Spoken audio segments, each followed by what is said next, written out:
Bab 118. Andi Singer dengan tergesa-gesa pergi ke dapur dan menyiapkan setengah karung beras serta beberapa makanan kering agar bisa dibawa oleh Alai Yanzong dan kedua temannya.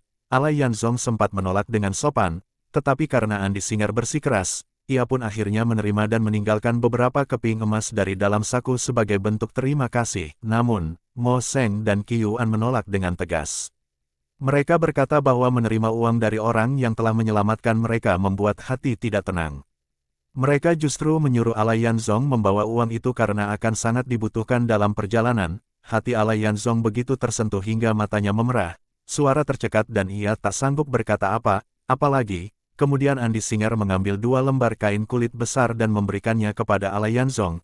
Katanya sebentar lagi barang ini akan berguna. Ania Xiaoer tampak kebingungan. Namun Mo Seng tersenyum dan menjelaskan, sebentar lagi kalian akan masuk ke dalam tong besar bekas air limbah. Di dalam sana sangat kotor. Anta Xiaoer pun menggaruk kepalanya dan tertawa kaku. Oh. Kakak ipar benar-benar sangat teliti. Semua orang yang mendengarnya pun tak kuasa menahan tawa. Andi Singer menuju pintu depan, membuka sedikit celah, mengintip keluar. Namun kereta yang dinanti belum juga datang. Ia pun menutup kembali pintu dan berkata, sepertinya masih perlu menunggu sebentar. Aku ke dapur dulu, buatkan makanan hangat untuk kalian. Namun Ula Zitao segera menahan lengannya dan berkata, kakak ipar tak perlu repot. Mungkin kami tak sempat makan lagi. Kakak cukup siapkan makanan untuk kakak Mo saja, kami sudah membawa bekal kering. Andi Singer menghela napas, tapi makanan kering itu dingin. Aku hanya ingin kalian sempat mencicipi makanan hangat sebelum pergi. Alai Yanzong menunduk dan berkata penuh terima kasih, kakak ipar, sungguh tak perlu. Semua bantuan kalian sudah lebih dari cukup. Kalian kini adalah penolong hidup kami. Setelah kami pergi, entah kemana takdir membawa. Mungkin tidak akan ada kesempatan untuk bertemu lagi. Orang seperti Alai Yanzong yang jarang menangis pun, kini matanya kembali basah. Tak seorang pun berbicara lagi. Udara menjadi berat, sunyi, penuh perasaan perpisahan yang melingkupi rumah itu. Ula Zitao pun diam-diam menyeka hidungnya yang mulai tersumbat oleh tangisan. Beberapa saat kemudian, tiba-tiba terdengar suara dari luar. Suara langkah-langkah kaki banyak orang, terdengar seperti sepasukan prajurit patroli yang sedang berlari. Semua orang yang berdiri di halaman terkejut. Alai Yanzong segera berlari ke depan dan membuka selot pintu, lalu mengintip keluar secara diam, tampaklah satu regu prajurit sedang berlari tergesa-gesa ke arah rumah mereka. Orang yang berada paling depan sambil berlari berteriak keras, cepat, di depan sana, sudah hampir sampai. Alai Yanzong mengenali wajah orang itu, Mei De Nanfu. Hatinya langsung tenggelam, celaka, pasukan ini jelas menuju ke sini.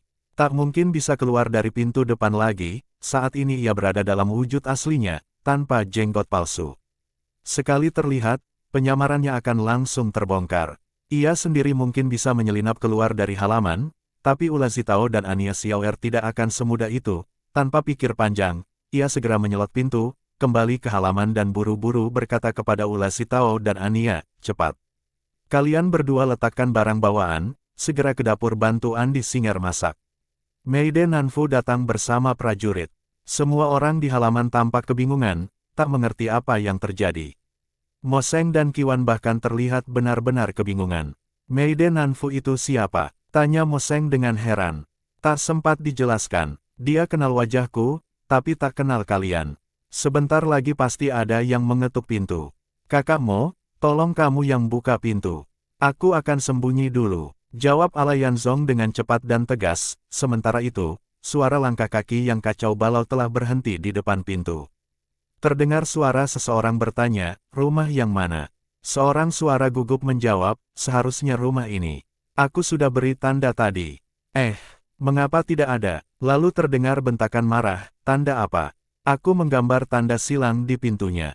Lalu, mana tandanya? Aneh, hilang, cepat, periksa pintu-pintu di sekitar. Lihat apakah ada tanda silang. Segera terdengar langkah panik berhamburan, tak lama kemudian, terdengar balasan dari beberapa arah, tidak ada, tidak terlihat tanda, disusul oleh suara marah, jadi yang mana sebenarnya? Rumah ini, seseorang sudah menghapus tandanya. Lihat, bekasnya masih ada. Lalu, suara keras dan tergesa, Gesa menghantam pintu, buka pintu. Cepat buka pintu, kalau tidak kami dobrak. Ala Yanzong buru berkata, cepat, lakukan sekarang. Lalu memanggul bawaannya, melompat ke atap ruang timur, dan menyelinap keluar dari halaman. Ula Zitao dan Ania Xiaoer dengan tergesa-gesa mengikuti Andik Singer ke dapur. Mereka melepaskan bungkusan di tubuh, meletakkannya di samping, lalu sibuk mengangkut kayu bakar dan menyalakan api. Pura-pura sedang bersiap memasak. Sementara itu, Mo Seng dan Kejuan dari dalam rumah berteriak, iya, kami datang. Siapa yang datang pagi begini ribut sekali. Baru setelah memastikan bahwa Ula Zitao dan Ania sudah masuk dapur, Mo Seng melangkah lamban ke depan dan membuka pintu halaman. Begitu pintu terbuka, sepasukan prajurit langsung menyerbu masuk ke halaman bagaikan air bah yang tumpah. Tanpa memberi penjelasan, mereka langsung berhamburan ke arah tiap pintu rumah, membuka dan memeriksa dengan kasar. Tak lama kemudian, semua prajurit kembali ke halaman. Sementara itu, Ula Zitao, Ania Xiaoer, dan Andi Singer pun digiring keluar dari dapur. Seorang komandan regu yang bertubuh tinggi, berdiri di tengah halaman dan berteriak, mana orangnya? Mo Seng segera melangkah maju dan berkata dengan hormat, Tuan prajurit, semua orang di rumah kami sudah di sini. Kalian masuk rumah dan menggeledah tiba-tiba begini, sebenarnya ada apa? Komandan itu menunjuk ke arah Mei Denanfu, lalu menunjuk ke arah Mo Seng dan Anja Xiaoer, coba kamu lihat baik-baik, apakah ini orang yang kamu maksud? Mei Denanfu menatap dua orang itu dengan saksama, lalu menggeleng pelan, bukan mereka. Komandan itu mengerutkan alis, lalu bertanya pada Mo Seng, masih ada orang lain di rumah ini? Mo Seng tampak gugup, kedua kakinya bahkan bergetar, lalu menjawab, tidak ada, semuanya sudah di sini. Komandan itu curiga, rumahmu ramai sekali. Apa maksudmu? Mo Seng menunjuk ke arah Ula Zitao dan Ania Xiaoer, mereka ini pasangan suami istri, pekerja di rumah saya. Sudah didaftarkan sebelumnya. Saat itu, seorang petugas kecil dari belakang datang dan berkata, Tuan Komandan, rumah ini memang sudah terdaftar ada 4 orang. Kemarin saya sendiri yang mencatat ulang. Mo Seng mengenali orang itu, ia adalah petugas yang kemarin membawa sketsa wajah ala Yanzong dan menggeledah rumah mereka. Ia segera menambahkan dengan cepat, Tuan prajurit ini bisa jadi saksi. Aku tidak berbohong. Komandan itu menoleh dengan tajam ke arah Mei Denanfu dan membentak, apa maksudmu ini? Bukankah kamu bilang melihat sendiri si buronan masuk ke halaman ini? Mei Denanfu tampak mulai panik, bukan aku. Itu bawahanku yang bilang. Ia pun berbalik dan menarik keluar busi dongki yang bersembunyi di belakang kerumunan. Bagaimana ini sebenarnya? Apa kamu salah lihat? Hardik sang komandan dengan mata membulat, busi dongki tubuhnya gemetar hebat. Ia maju beberapa langkah dan berkata dengan suara gemetar, aku memang melihat seseorang masuk ke halaman ini, sungguh, aku yakin. Karena itu aku memberi tanda di pintunya. Mata sang komandan semakin membelalak, lalu, di mana orang itu sekarang? Busi dongki berkedip-kedip gugup, lalu berkata tak yakin, mungkin dia bersembunyi. Mo Seng dan Qiyuan segera maju dan berkata dengan nada cemas, Tuan, jangan asal menuduh. Rumah ini kecil, tidak cukup untuk menyembunyikan orang dewasa. Kalau memang bersembunyi, bukankah tadi kalian sudah menggeledah dan pasti menemukannya? Komandan itu melambaikan tangan kanannya, geledah lagi. Lebih teliti. Dalam sekejap, para prajurit kembali menyebar ke dalam rumah, membongkar dan mengacak-acak semua isi rumah. Lemari dipindahkan, meja disingkirkan, pakaian dan selimut berserakan di lantai. Suasana rumah berubah menjadi kacau balau. Namun tetap saja, tidak ada tanda-tanda orang yang mereka cari. Mo Seng memutar otak, lalu segera maju dan berkata, Tuan prajurit, aku sudah katakan bahwa tak ada orang lain, jangan sampai orang baik justru menjadi korban fitnah. Komandan itu menatap tajam ke arah Mei Denanfu dan busi dongki, lalu mendengus marah kepada Mo Seng, bukan aku yang menuduh sembarangan, tapi ada orang yang memberi laporan palsu, menuduh kalian menyembunyikan buronan kerajaan. Kalau aku bukan orang yang jujur dan adil, meskipun tak berhasil menangkap orangnya, kalian pasti sudah ditahan sekarang. Mo Seng langsung menunduk dan berkata, kami benar-benar bersyukur Tuan prajurit berhati adil. Mohon jangan hukum kami yang tak tahu apa-apa ini. Komandan itu mendengus, buronan itu punya ilmu bela diri tinggi. Mana mungkin ia terjebak di rumah sekecil ini. Kalaupun memang tadi masuk, dia pasti sudah melarikan diri sejak awal. Selesai berkata, ia mengibaskan lengan bajunya dan berjalan ke arah pintu, prajurit-prajurit lainnya pun ikut keluar. Maiden Nanfu dan Bu Sidongki mengikuti di belakang dengan wajah muram. Begitu keluar pintu, mereka pun langsung kabur terbirit-birit. Sang komandan melirik mereka dari belakang dan mendengus dingin, masih berharap dapat penghargaan dengan laporan palsu. Kalau aku tidak malas berurusan dengan warga licik seperti kalian, kalian berdua sudah kuikat dan kuantar ke penjara. Mundur. Setelah berkata begitu, ia pun memimpin seluruh pasukannya meninggalkan rumah, berjalan menyusuri jalan kota. Bab 119. Ternyata pagi sekali sebelum fajar menyingsing, Maiden Nanfu sudah menyuruh pemilik penginapan untuk menyiapkan makanan. Ia juga membangunkan para penjaga dan kusir untuk membereskan barang serta menyiapkan kereta dan kuda. Setelah semua orang selesai makan pagi, barulah langit mulai terang. Maiden Nanfu memerintahkan Chuan Yuri, yang telah bertugas dari malam, untuk memimpin yang lain mengangkut barang ke toko. Walau barang yang dibawa tidak banyak, namun lebih baik daripada tidak ada sama sekali. Setelah selesai mengangkut, ia memerintahkan Chuan Yun membawa rombongan keluar kota untuk pulang dulu, tak perlu menunggu dirinya. Sementara itu, ia sendiri memanggil Busi dan Dongki untuk berjalan ke arah utara di sepanjang jalan, berniat mencari telang untuk melaporkan keberadaan Alai Yanzong. Ia merasa itu gagasan yang bagus, melapor langsung kepada pejabat, pastilah ia akan mendapat hadiah. Namun, ia sendiri belum tahu di mana telang tinggal. Dalam perjalanannya, ia melihat sekelompok prajurit patroli lewat dan langsung mendekat untuk bertanya. Komandan regu yang bertubuh tinggi itu bertanya, pagi-pagi begini kenapa tidak diam di rumah malah keluyuran di jalan? Saat ini sedang masa wabah, dilarang keluar rumah. Tanpa alasan yang jelas, kamu bisa ditangkap dan dipenjara. Maiden Nanfu tersenyum penuh basa-basi, Tuan yang terhormat, tentu saja aku punya urusan penting, kalau tidak aku tak akan keluar rumah. Aku ingin menanyakan di mana kediaman Tuan Telang berada. Komandan itu menatapnya dari atas ke bawah. Melihat penampilan Maiden Nanfu yang tampak kaya dan cerdas, ia tahu orang ini bukan rakyat biasa, pasti memiliki latar belakang tertentu. Lalu ia berkata, kamu juga tidak terlihat seperti rakyat biasa. Tuan Telang adalah orang terpandang, tempat tinggalnya sangat dirahasiakan. Mana bisa ku beritahukan sembarangan. Mendengar jawaban itu, Maiden Nanfu merasa serba salah. Ia lalu berkata lagi, tapi aku punya informasi penting yang harus kulaporkan kepada Tuan Telang. Komandan itu mendengus dingin, kalau begitu katakan saja, biar ku dengar seberapa penting informasimu itu. Jika memang layak, aku bisa membantumu. Penjahat negara, kami tahu di mana penjahat yang dicari itu sedang bersembunyi. Maiden Nanfu akhirnya membocorkan informasi tersebut. Mendengar itu, mata komandan langsung berbinar, apa benar? Aku tidak berani berbohong. Di mana penjahat itu sekarang? Di ujung selatan jalan ini, di salah satu rumah warga. Kami sudah menandainya. Cepat, tunjukkan jalannya. Komandan itu segera memberi aba-aba, dan para prajurit patroli pun berlari mengikuti Maiden Nanfu. Sambil berlari, komandan regu itu berkata kepada Maiden Nanfu, kalau informasi ini benar, kamu akan mendapat penghargaan sebagai orang pertama yang berjasa. Tapi kalau ternyata laporanmu palsu, kamu akan dihukum berat sesuai aturan militer. Maiden Nanfu terengah-engah sambil menjawab, tidak berani, tidak berani.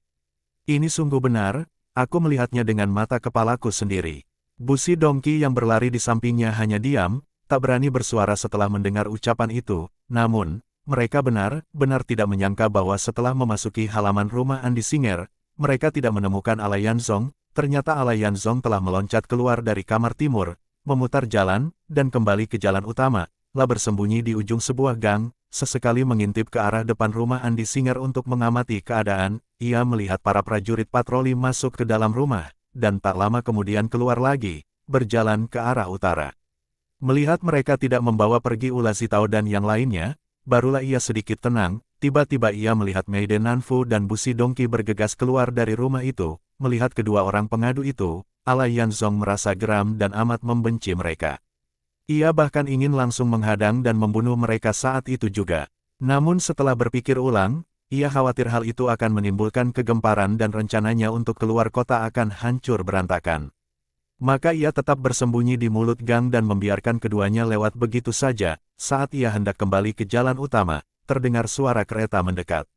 Ia mengintip dan ternyata yang datang adalah si kakek tua penarik kereta air limbah. Saat kereta mendekat, ia keluar dari gang dan menyambutnya. Kakek tua itu terkejut melihatnya, menghentikan kereta dan bertanya, "Nak, kenapa kamu menunggu di sini? Kita langsung pergi sekarang." Ala Yanzong menatap ke ujung jalan ke kiri dan kanan, lalu dengan hati-hati berkata, "Paman, jangan banyak bicara. Lebih baik Paman antar kereta ke depan rumah itu, aku akan memberitahu mereka untuk naik ke kereta." Si kakek mengangguk dan melanjutkan mengemudi kereta. Ala Yanzong pun kembali menyusuri jalan yang tadi menuju rumah Andi Singer. Sementara itu, Ula Zitao dan yang lain, setelah para prajurit pergi meninggalkan rumah, Mo Seng Qiwan buru-buru menutup dan mengunci pintu. Mereka semua berdiri di halaman, tak tahu harus berbuat apa.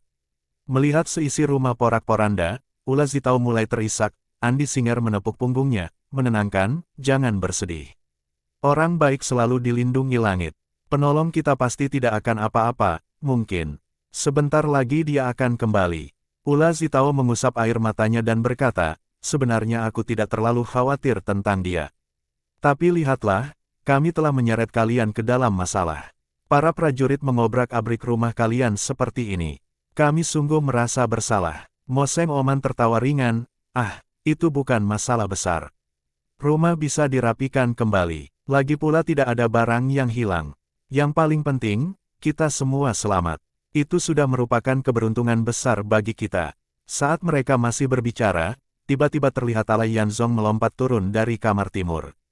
Ula Zitao yang melihatnya langsung tersenyum di tengah tangisnya, lalu berlari dan memeluknya erat, tapi kemudian justru kembali menangis. Ketiga orang lainnya yang melihat itu pun ikut tersenyum geli. Anja Xiaoer menggoda, "Kamu ini sebenarnya sedang menangis atau tertawa?" Air mata bercucuran, tapi masih sempat tertawa juga. Semua orang pun tertawa kecil bersama. Ula Zitao segera melepaskan pelukannya. Wajahnya memerah karena malu, lalu mundur ke samping. Ala Yanzong juga merasa sedikit canggung, namun ia tak punya waktu untuk memikirkannya. Ia segera berkata dengan nada mendesak, "Cepat, bawa bungkusannya. Kereta sudah datang, kita harus segera naik. Kalau para prajurit patroli melihat kita, kita tidak akan punya kesempatan lagi." Ula Zitao dan Ania Xiaoer segera kembali ke dapur, mengambil bungkusan mereka dan memanggulnya. Ala Yanzong melihat keadaan halaman yang porak-poranda, tahu itu akibat para prajurit yang menggeledah karena dirinya. Hatinya dipenuhi rasa bersalah. Ia pun berkata kepada Mo Seng Qiwan, "Kakak Mo Seng, sungguh aku minta maaf, telah merepotkan kalian dan membuat rumah kalian berantakan seperti ini. Aku juga tak punya waktu untuk membantu membereskannya." Mo Seng Qiwan tersenyum, "Saudaraku, apa yang kamu katakan? Menyelamatkan nyawa lebih penting, yang lain hanyalah perkara kecil." Ala Yanzong mengangguk, tak lagi mengucapkan basa-basi. Ia membawa Ula Zitao dan Ania Xiaoer menuju gerbang.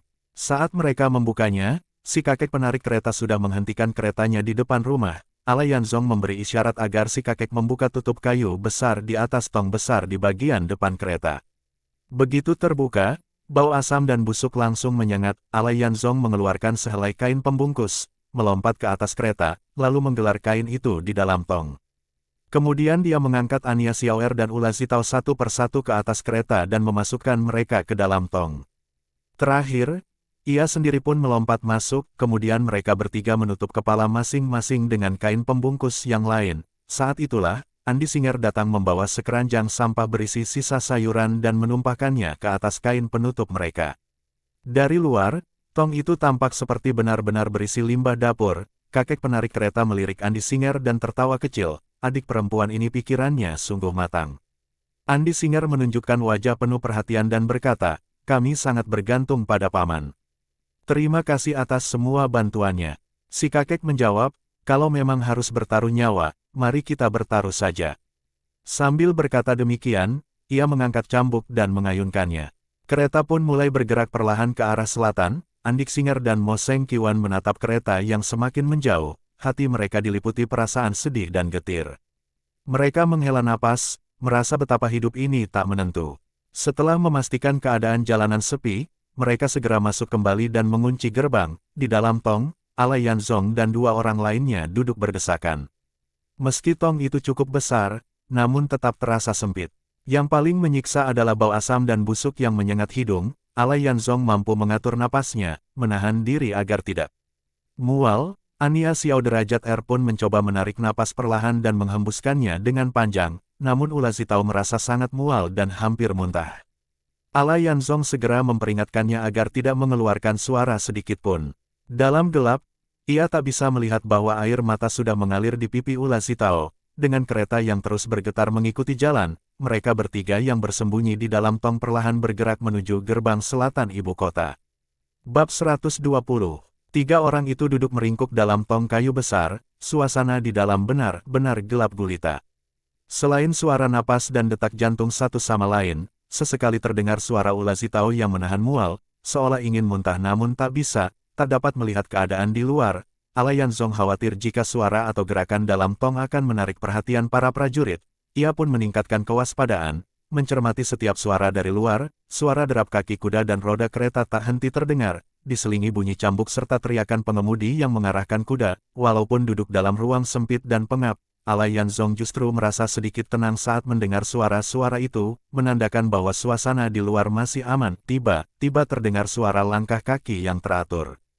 Suara itu terasa menghantam tanah, menggetarkan kereta dan menjalar hingga ke dalam tong, menciptakan gema yang jelas terdengar. Ala Yanzong segera sadar, itu pasti para prajurit patroli yang sedang lewat. Bukan hanya Ala Yanzong dan Ania Xiaoer yang merasakan jantung mereka naik ke tenggorokan, bahkan Ula Zitao pun menghentikan suara muntahnya, menahan napas dan membungkam mulutnya rapat-rapat. Dalam gelap, Ala Yanzong tak bisa melihat wajah mereka, namun jelas ia mendengar bahwa selain detak jantung yang kencang, tak ada lagi suara napas berat yang sebelumnya terdengar. Ia menajamkan telinga, menyimak perubahan di luar. Terdengar suara si kakek penarik kereta menghela napas panjang. Kuda pun berhenti, roda kereta tak lagi berputar, lalu, duk. Terdengar si kakek seperti meloncat turun dari kereta, disusul dengan suara tutup kayu tong di bagian belakang dibuka. Setelah itu, terdengar suara tenggorokan si kakek yang berat dan serak, seolah sedang mengangkat benda berat.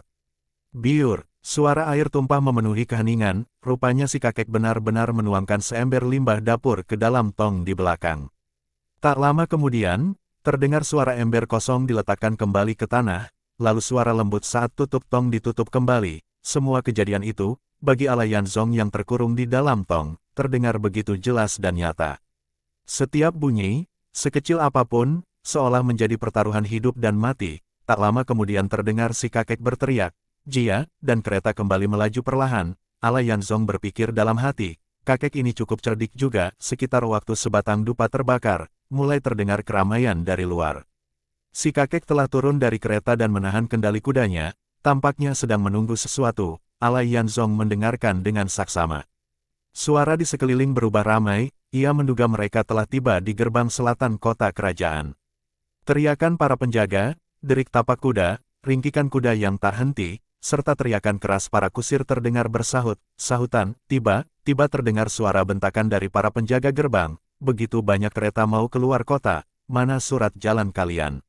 Ada, ini dia." Terdengar seseorang berlari dan menjawab. Ala Yanzong merasa suara orang itu agak familiar, namun tak bisa langsung mengingat siapa orangnya. Tak lama kemudian, terdengar suara lantang, "Buka gerbang." "Biarkan lewat." Terdengarlah suara ciit, kreak, saat daun pintu gerbang perlahan dibuka, lalu disusul suara rantai jembatan yang diturunkan, krek, menggema keras.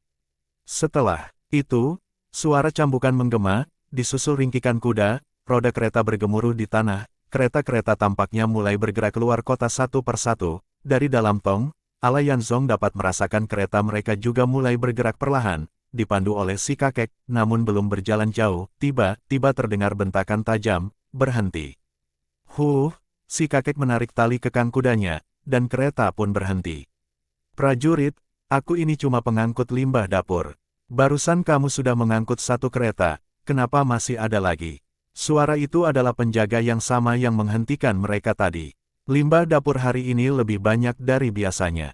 Sekali angkut tidak habis, terpaksa harus bolak-balik. Kami tetap harus memeriksa sesuai aturan. Silakan, Tuan Prajurit, periksa saja." Terdengar suara langkah kaki mendekat ke arah kereta, lalu bunyi tutup tong belakang yang dibuka oleh si kakek. "Tuan lihat sendiri, ini memang benar limbah dapur. Kalau tidak percaya, silakan cium sendiri." Bau asam dan busuknya menyengat. Mana ada orang yang minta aku mencium limbah?" Penjaga itu berseru dengan jijik, mundur beberapa langkah, namun si kakek menimpali lagi. Kalau yang ini tidak Tuan cium, bagaimana kalau Tuan cium yang di depan? Sambil berkata, ia mulai mengangkat tutup tong depan, penjaga itu buru mengibaskan tangan, sudah. Kamu ini, si kakek tertawa, tapi bukankah Tuan sendiri yang minta diperiksa? Kalau tidak, nanti Tuan juga sulit memberi laporan ke atasan. 2 tong limbah, apa yang perlu kuperiksa lagi? Bawa saja surat jalanmu untuk dicatat. Baik. Terdengar suara si kakek aduk barang untuk mengambil dokumen, lalu dengan cepat berkata, terima kasih, Tuan prajurit. Cepat pergi, baunya menyengat sekali, mengganggu suasana hatiku. Segera, Jia, tak lama, terdengar suara cambuk disabat, dan kereta pun kembali bergerak dengan roda bergemuruh di atas tanah. Ala Yanzong merasakan getaran ketika kereta melintasi ambang gerbang kota. Hatinya yang tegang akhirnya sedikit tenang. Ia tahu, tinggal sebentar lagi penderitaan ini, begitu jaraknya cukup aman, mereka akan bisa keluar dari tong itu dan menghirup udara segar kembali. Ula Zitao pun menghela napas panjang, ya ampun, rasanya hampir mati lemas. Ania Xiaoer juga berbisik, aku bahkan tak berani menarik napas panjang.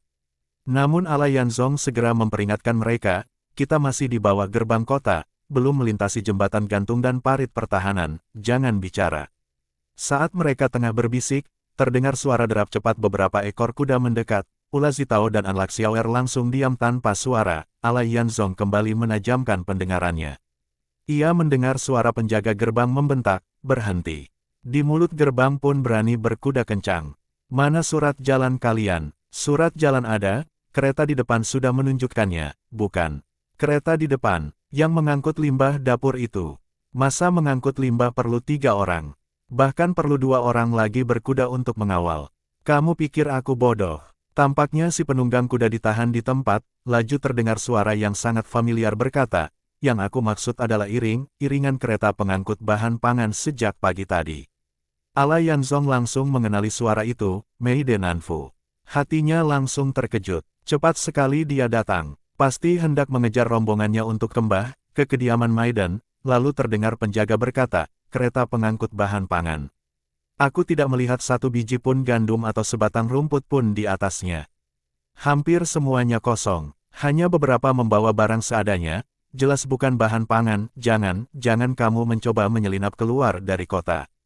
Meiden Nanfu terdengar makin cemas, Tuan prajurit, Anda pasti baru ditugaskan di sini.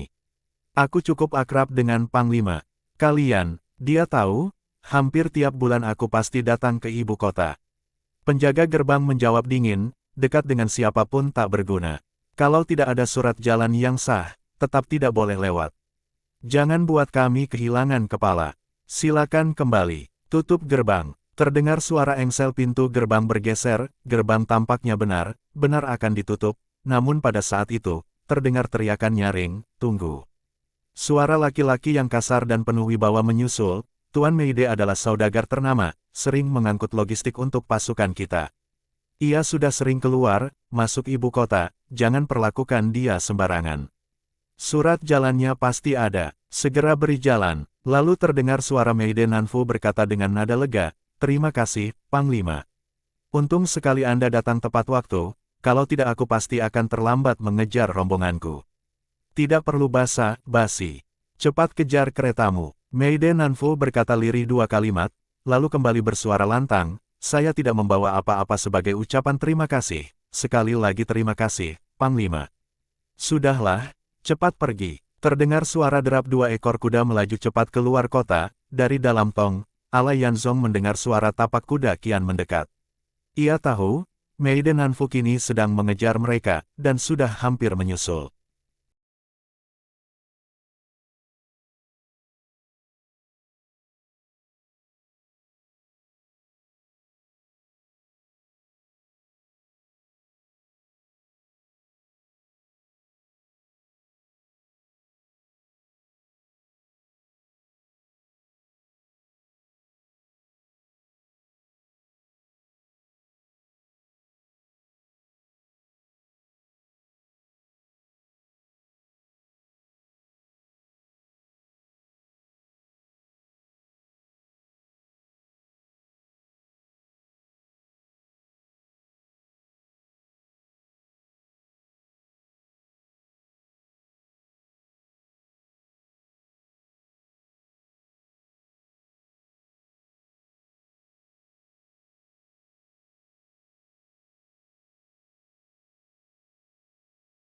Bersambung,